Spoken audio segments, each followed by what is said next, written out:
What's up everyone? In this tutorial, we'll be showing you how to create an Etsy seller account. So stick around to the end to understand how you can do this successfully.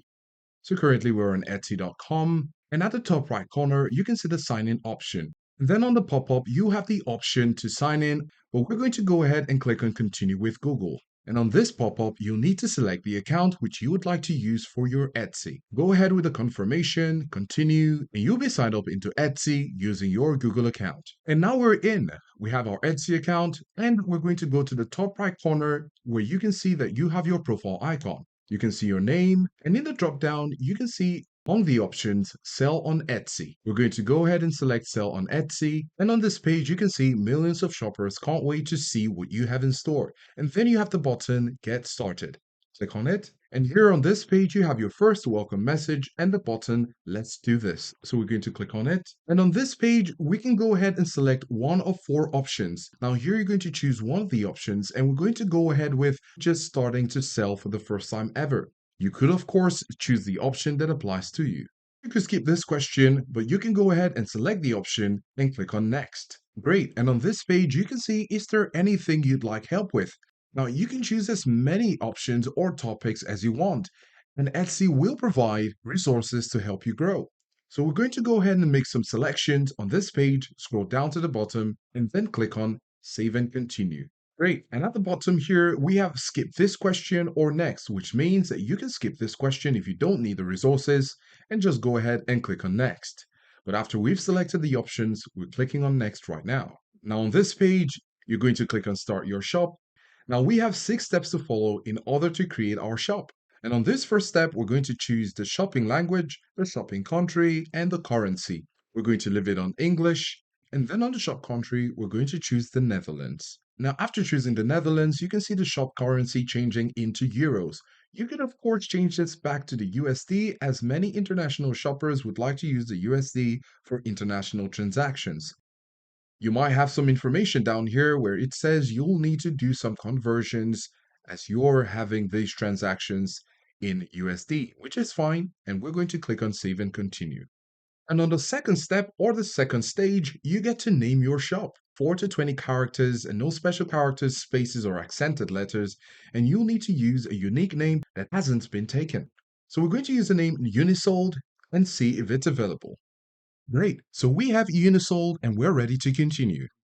So at the bottom right corner, you can see the Save and Continue button. We're going to click on it.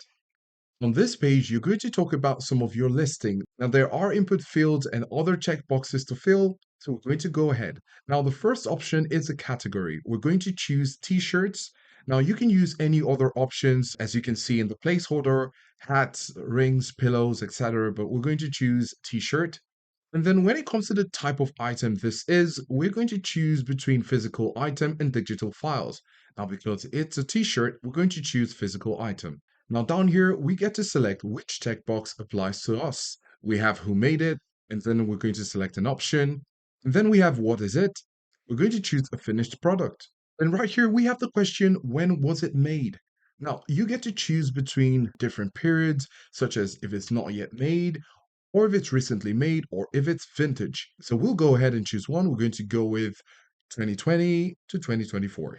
Now, there are some fields that we don't need to check necessarily because it's not required. So if this is important to you, you can do this. But for now, we're just going to go ahead and click on Save and Continue. And later on, we can, of course, fill this if we want.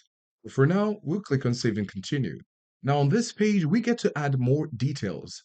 Now, whenever you see a red asterisk, it means that you need to fill it, such as the title and photos and video of the product. Now, on the left side here, you have about, price and inventory, variations, tags and details such as that. Some of them are required and some are not. So we're going to go ahead and fill in the ones that are required. So under title, we're going to put in summer shirt. And then for the photos and videos, you have the option to add up to 10 photos and 1 video. It also has a drag and drop feature, and we're going to use that. And as you can see, because we added an image, we now have a thumbnail for it. The next thing we need to do is to put in a description.